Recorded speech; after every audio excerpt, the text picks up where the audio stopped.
We conducted over 150 hours of interviews of customer experience leaders in all kinds of different organizations. We did a survey of hundreds more. And one of the biggest missing elements in most customer experience programs is a deliberate approach around change management. And we'll talk to people, we'll say, well, tell me about change management. Oh, it's really important. Great. So what do you do? Oh, we do change management. Okay, I got that. What do you mean by that? Well, we practice change management best practices, such as, and I'll bring out, do you use AdCar? Are you more of a John Cotter fan? Well, we send communications. But yet there are some programs with very deliberate areas of focus. Flourish CX, the only show helping CX leaders do one thing: empower their customers. Each episode democratizes best practices while leaving you feeling both inspired and equipped to take action. Let's get to it. All the journey mapping and metrics in the world are worthless if your team isn't equipped to change. I'm Alon Wax, your host for this episode of Flourish CX. Jim Tincher, founder of the CX consulting firm Heart of the Customer, says customer experience is all about evolving your company along with your customer's need. In this episode, Jim breaks down the dangers of not having a deliberate approach to change management, including why employees may sabotage any information. As you listen, ask yourself, is my team open to change, and am I providing the tools to make it happen?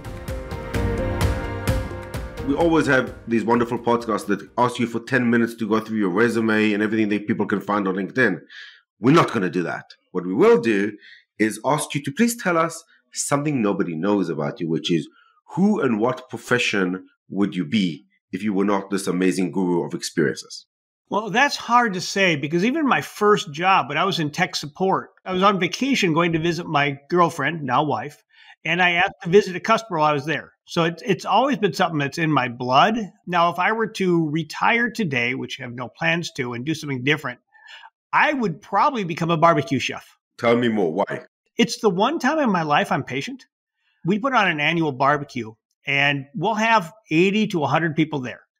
And so I'll start the night before. I'll get the brisket on the night before, probably the pork shoulders, putting on the salt the day before that, put the rub on that morning, and then put on the brisket and the pork shoulder overnight. I just love barbecue. I love making bacon, smoked cheese. And so big fan. Yeah, we should do this in person next time and not really talk, but eat. Yeah. I'm not a barbecue fanatic, even though I do respect meat.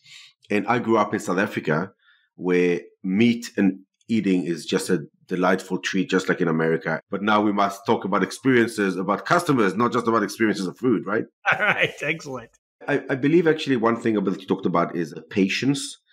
And it's something that I think relates also to the experience that customers have and everybody has, even in our day-to-day life. We don't have patience.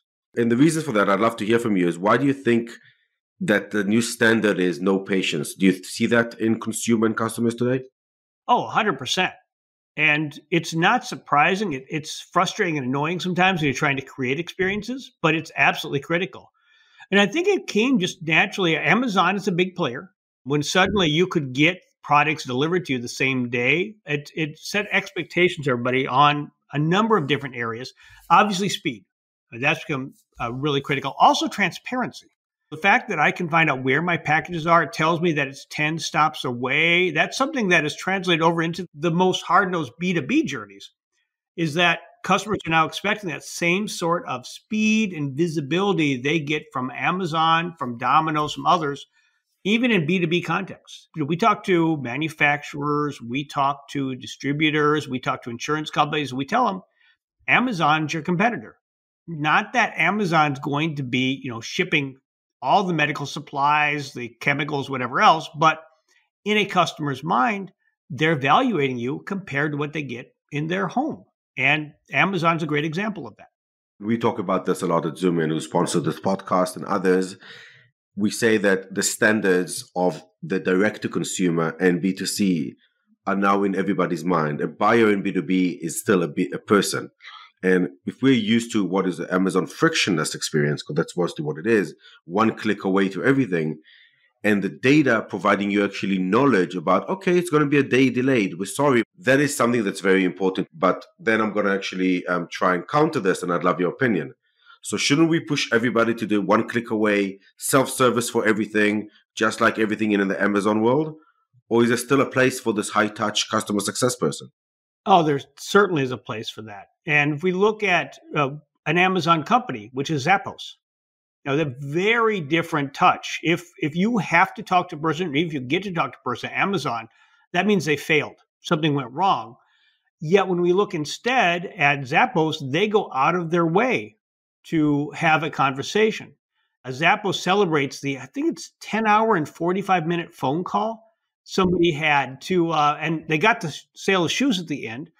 Amazon would look at that and say, wow, the cost of sales on that shoe was ridiculous. That's terrible. But even though they're owned by the same corporate structure, it's a different focus. And it's not that Amazon is the wrong approach. Obviously, they're very successful. You have to understand, what is it your customers want and how do you find that need? And I am sure there are people buying shoes off Amazon because they want that effortless experience. And there are people buying other products from Zappos besides shoes because that's the experience they want. Neither one is right or wrong. They have found a specific need, but the one thing they both do right is they have a philosophy and a strategy that they stick to. And that's what we find missing in a lot of companies, is there's not a specific customer experience strategy that drives all these decisions, such as, is everything self-service, or do you have humans in the center of the experience? So let's dig more about that. I love what you just said. Customer experience is something that you believe everybody should be involved in and aligns to a business model, i.e. also the product, marketing, or is it, we hired the VP of CX or the chief customer officer, they'll handle it, let's just go on and do our roadmap? Well, we're hiring a VP of CX for a software company. We're doing the interviews, we're helping find people, writing the job description. And one thing I made absolutely clear to all the leadership is that this person is not in charge of customer experience. This person is to help you create a better customer experience. But if you all point at this vice president and say, hey, the customer experience is your job, then you're going to cycle through people because that's an impossible task. The customer experience in a software company is not created in the surveys. The customer experience is created by how you develop your products, how you implement your products, how your customer success team talks to customers. That's where the customer experience is. The role of the VP of CX is simply to bring in a strategy, simply. It's really hard work, but I'm done. I did that on Monday morning. I'm all set. No, but it's to help establish a strategy and bring that to life throughout the organization. We conducted over 150 hours of interviews of customer experience leaders in all kinds of different organizations. We did a survey of hundreds more. And one of the biggest missing elements in most customer experience programs is a deliberate approach around change management. And we'll talk to people, we'll say, well, tell me about change management. Oh, it's really important. Great. So what do you do? Oh, we do change management. Okay, I got that. What do you mean by that? Well, we practice change management best practices, such as, and I'll bring out, do you use AdCar? Are you more of a John Cotter fan? Well, we send communications. But yet there are some programs with very deliberate areas of focus. I'm working on this in my next book, so I can mention a couple of examples. Is that Dow, when we were working with them, they had 3 people assigned full-time to change management. 1 for employee, 1 for customers, and 1 director above them both. We know other organizations, for example, Ultimate Kronos Group, they have an internal change management group that the CX team works with. They're trained on that as well. The great programs have a focus on change management.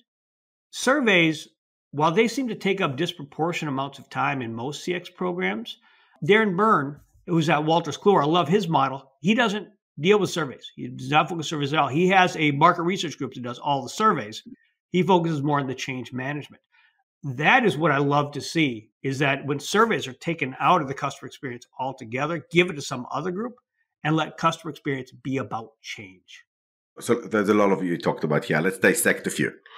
Let's start with team sports. I like talking about sports. The quarterback of CX is the CX person, as you said, but the quarterback can never play a game on their own. They probably need quite a few different positions that are all aligned to the strategy, right? So for that, do you see in especially larger B2B companies that the product is thinking about experience, user experience first? Do you also see everybody touching the customers all the way from finance to collection to billing? Well, that's the way it should work. One of the big differences you see in a great customer experience versus the rest is, to your point, does finance understand how they impact the customer experience? Most programs, that doesn't happen. They're siloed away, but when everybody in the organization understands how they impact the customer experience, that's when you have the opportunity of something truly magical, is when you take the time to do that. But most programs don't. So we talked about the quarterback and then having everybody understand. So it starts with understanding, maybe even changing MBOs, and everybody has this initiative that align to, not just saying, yes, it's important, but aligning it. Regarding change management, do you feel like digital transformation is one of the biggest pieces in change management that is changing us to think customers first? Or is it setting us back because we're thinking, oh, they just want digital, let's throw them another portal or another thing the IT guys are doing? What's the balance there of still being in front of your customer, but also letting them do things on their own? First of all, I'd say that digital transformation suffers from the same issues CX does. In fact, I think it was a McKinsey report showed that 70% of digital experience work fails primarily because of employee resistance. So change management is hard all over the place. And part of the reason is you'll find that employees are actually sabotaging the digital efforts. We find this all the time. They want to provide that personal service, which is fantastic, as long as that's what the customers want. But often customers can be better served by digital experience if it's designed correctly. Once the employees understand how, first of all, it's better for the customer, assuming it is, not always. And second of all, it doesn't threaten that employee's job, because that's one of the reasons for the pushback is employees says, wait a minute, if you digitize this, I don't have a job and I bring a lot of value. And so there's a natural resistance point there where they want to show they're giving value and will double down on service, even if it's not always needed. We were talking to Lori Englert. She's at LeGrand AV a few years ago, and she was telling me how they would always have these great long conversations with their customers, talking about, hey, how's your family, so on. They had these great relationships. To finally, one of the employees said, I am calling because I have an issue. I really don't want to talk to my grandkids right now. I want to make certain my issue is solved. And it's understanding that where the digital experience is fantastic is when customers simply want transparency and quick information. Yes, they need to be able to quickly get to a person when it's appropriate, but it's ideal to let the customer choose the right experience for the right problem. And that's what we often miss is we try to design one experience, but customers want to be able to choose the right touches depending what they're trying to accomplish. That's a great point around what we all care about a lot. Of course, you do, which is journey mapping, which is a natural piece that, of course, in B2B becomes more sophisticated because it's not just 3 touches to buy a product, but rather 27 to 30 to 50 phases of onboarding, use cases, adoption, especially metrics, usage, and so forth. Do you see the journey mapping around the customer's best time to health or time to value is something that is being adopted now by software and non-software companies? And if so, is it helping making customers happier, or is it still more employee-centric versus customer-centric? Oh, there's a lot in that. Let me start with use one of my favorite metrics, which is time to value. In B2B, we typically find the most important journey is that onboarding journey. Could be implementation, installation. It varies a little bit by industry, but that's the most critical one. We did a journey mapping project. We have a case study on this with Brainshark, which is a sales enablement software company. And coming in, they were looking at metrics such as how many customers are using the software. Are they buying additional licenses? These are great. The obvious long-term is retention they're looking for. But as a result of our work, they recognized the most important metric was time to value. And so when you're able to tie in the customer's needs to the business needs, such as that, that's when you start to enable that change management. In this case, customers are frustrated if they don't know how to use the software right away. And that's not unique to Brainshark. That's true of almost every software company we work with. That time to value is a metric because customers don't come to you because they want to be onboarded. They come to you because they want to buy, they want to use. And so the more time you take to get up to speed, then that's more frustrating to customers. So how do you quickly enable them to get there? We worked with a distributor, and we found that the killer metric, we often look for a killer metric, which is one business metric that indicates the success of the journey. For them, it was a time to value of 14 days. If they were not fully up and running after 14 days, they had substantially worse ongoing results than if it could be done within that. If they were onboarded fully, all the financial pieces are in place, they've got orders, they've gotten it delivered in 14 days, then these customers went on to buy more and more of the distributor, to add on additional categories, become a loyal customer. But if it went 15 days or longer, then they started getting frustrated. And they might still use them for that one product that came on board, but they never learn to use them for more products. They never get that great share of wallet because the onboarding was so ineffective. And that onboarding has impact for years in the future. The whole idea of understanding what value means, do you believe that there's a little bit of oversimplifying of that? Like CX metrics, there is no time to value you can buy off the shelf and just implement it for your company, right? It's pretty specific. So do you feel like that's a point of interest that most leadership that focuses on customer health, customer value, needs help with? Or do they have any internal help like customer success ops, revenue operations? How do they get there? It's not off the shelf, right? Oh, not at all. That was one of the things that really shocked me when we did this research. I also had a chance to shadow some programs. I mentioned 3 of them here: UKG, the Ultimate Kronos Group, Dow, and Wolters Kluwer. And one thing that was different from these great programs than the rest was that they didn't just stick with a survey score. Because I know your CEO says he or she cares about the Net Promoter Score. I think they care much more about what your CFO says. And so what these great programs did is they translated customer experience into business metrics. First of all, on success, such as, for example, creating customer lifetime value. If you can use that, that will show whether you're having impact customer experience.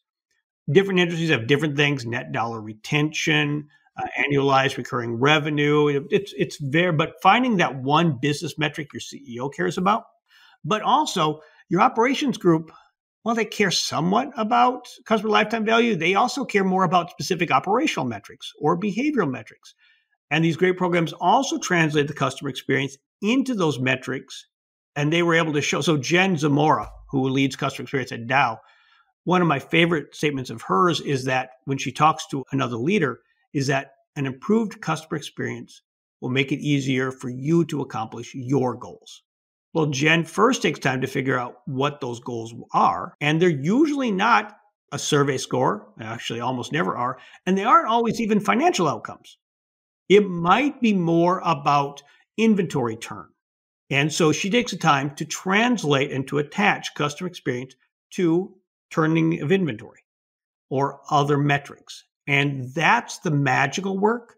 The survey still matters, but she's able to show that when the survey gets better, these operational metrics get better as well, which then translates to a financial outcome.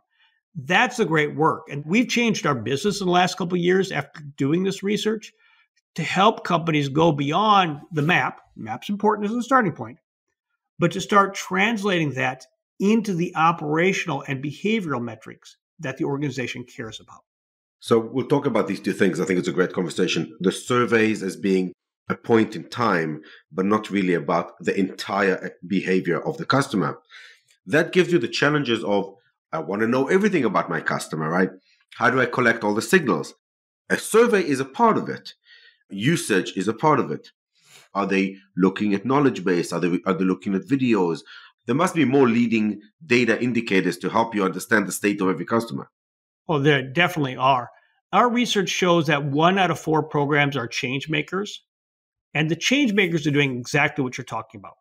Unfortunately, it means 3/4 aren't. So we had Roxy Stromenger. She's a VP of Customer Experience Strategy at Ultimate Kronos Group on a webinar last month. And to your specific point, she talked about they measure confidence, or the survey metrics. When a customer is more confident, they're actually more likely to use the self-service and the tools. They're more likely to go out to the community. So they first measure confidence, and they see that confidence translates to behaviors. And those behaviors of using the knowledge portal elsewhere, first of all, customers usually get their problems fixed more quickly. Second of all, it costs less to serve that client. Surveys are easier, of course, to accomplish because there's tools for it and you can just implement them. Do you think that the over-reliance on surveys versus everything you said before, which is the leading indicators, the product knowledge, the adoption, it's not off the shelf. It's not easy. You need help from the IT department, business applications, maybe, as we said, RevOps, customer experience ops, all that. Is that one of the hurdles of achieving a great data-based and journey mapping mechanism for self-service so that you know which customer is healthy? Oh, yeah. And it ties into one of the probably more frustrating outcomes of our research, which is when we look at the change makers, odds are they didn't come from the outside to run CX. They were already in the organization, running operations, running sales. So they're involved. They already learned how the business works and how to drive change. And now they bring in customer experience as a new way to show that change. But one of the things that customer experience is what's called a wicked learning environment, which means that what you learn at one company often doesn't translate to a second company. And so you get in these cognitive entrenchments where this is what worked in the past and it's not working. And I've been there. I went from Best Buy to United Health Group. And what worked at Best Buy definitely did not work at United Health Group. And I failed a lot because I never learned how to do that. So what we found is that if you do need to bring in somebody from the outside, it's really great if they have a background in consulting because they've been forced to work in all kinds of different environments. They've been forced to learn in different wicked learning environments. So now they have that broad base that they can use to apply to your organization. Now, again, a lot of my clients hate that finding because they're a customer experience and they believe they can do the work anywhere. And there are always individuals who can, but most of the other people that we interviewed that were change makers had been in the company for 10, 20 years, learned how the company works. And so back to your point earlier, they understand what are the behaviors of a successful customer versus unsuccessful customer. So now let's measure that. They understand who is really critical to get on board in order to get the right measurements and the right change. And they already know those people. And so they have a huge head start. For sure. Bringing a change manager from the outside needs to know how to have know-how. If you don't have the tribal knowledge and internal pull, at least have the ability to know how to do that in large organizations. Because as we said, customer experience or customer first or customer obsessed or whatever you want to use, transformation has to be cross-functional. It is not the quarterback do it on its own. In fact, I would quibble a little bit with your choice of analogies. I would say they're more the coach. They're not running it. They're helping those who are running it. They're coaching them, helping them along. That's actually true because they're not really doing, IT is doing some of the work. Other departments, support is doing change. Do you believe the CX leader should report into a CCO? Should report under digital or IT? Should be on its own reporting to CEO? They need to report to the power center. And so two of the folks in our interviews, it was funny. One moved from the COO to the chief customer officer. The other moved from the chief customer officer to the COO. And both of them said how much better it was. The opposite movement, both said it's a lot better here because in their organizations, the chief customer officer or operations were the right people. It just varies by where is the power in your organization. Executive endorsement is extremely important to any change, and any change needs to affect everybody, so leadership happens. On this show, Jim, we also give you some magic power to give you one or two moments in life that you can change the world. If we give you like the fairy dust or the axe or the magic wand, if you're a Harry Potter fan like my son is. So I'm going to give you a magic power to eradicate from the world a misconception, something that you think people are too stuck on, that people think, oh, CX, it's this, or customer service, it's this. What would it be? What would you take out of this world if you could? Well, this is going to feel a little sad because I love the book, but I would eradicate the book Effortless Experiences. Tell me why. It's a great book. I mean, I love it. I read it. Fantastic. And it talks about, you may remember, that reducing effort creates better loyalty than creating a wow, than improving Net Promoter Score. Great. What everybody forgets is that they analyzed the customer service environment. They only talked to customers who were calling in with an issue. Now, if I'm, a store owner, retail store owner, and my point of sale is down, I want you to fix it as soon as possible. Yes, I want it to be effortless. I want it resolved immediately. In the service environment, an effortless experience is absolutely critical. but I have different needs in the rest of my customer journey that everybody forgets, and they all rush to effortless experiences. And if we look at research, I have seen zero research that says an effortless experience is the best predictor of loyalty. Let's remember, we're not doing this for service score. We're doing this to create loyalty. When we look at our research, whether we look at our clients' research, they all say the exact same thing. All these places look at effort and they look at emotional outcomes. And all 5 show that emotional outcomes are a better predictor of loyalty than an effortless experience. But nobody's written a book with a nice little phrase like effortless experience that's got people looking at that. I guess I need to do that. It's not my next book, but maybe the book after that will be about that. The heart of loyalty is an emotional connection that you feel, especially in B2B, you feel your customer has your back. And here I'm going to bring up Jen's data at Dow again. They measure effectiveness, ease, and enjoyability. And when I first met with Jen, she said, no, my goal, we're working on the complaints journey. She said, my goal is to create a complaints journey that's enjoyable. I said, Jen, I think I heard you wrong. Effective, ease, no, enjoyable. Because if you look at their data, they have the data. When customers say it's effective, behaviors don't change.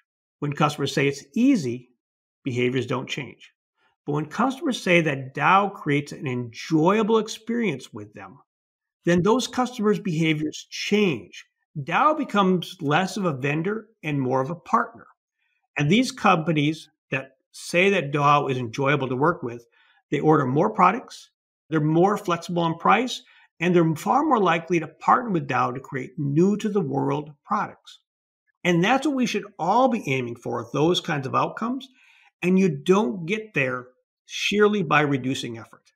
I love it. I think it's a very important distinction that if we go a few minutes back in our conversation, that just pushing everybody to a self-service route without understanding what's a fit for purpose journey, what is the problem, you got to be fit for purpose. And purpose can be something that is not just, oh, that was easy. It's not like the Staples button, right? And one more thing that we do before we wrap the show is we give you additional magic power. This is like super power. And as somebody who's talks to a lot of experts, and like myself, talk to other CEOs, is how would you give them something that maybe the VP CX, the VP support are not always comfortable telling them? What do you think is something important for these leaders to know when they are trying to improve the customer experience?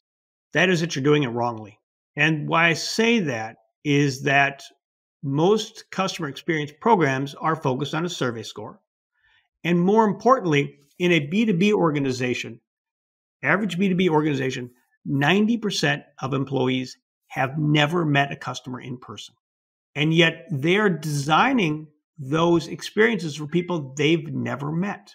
And if you want to really understand the experience, it's not just about a survey. Xerox, in their turnaround, they took their top 500 customers and assigned an executive to each one and said, get out there and learn what these customers want. IBM, same story. They took their top, I don't know, it was 50 or 100 customers, and they signed an executive each customer. So get out and understand what these customers need. Customer experience is not about surveys. It's not about your CX group. It's when your entire organization understands in their gut what customers really need. And that doesn't happen from reading a PowerPoint. Thank you for listening to this episode of Flourish CX. To learn more, head over to zoomingsoftware.com/podcast and follow along wherever you get your audio.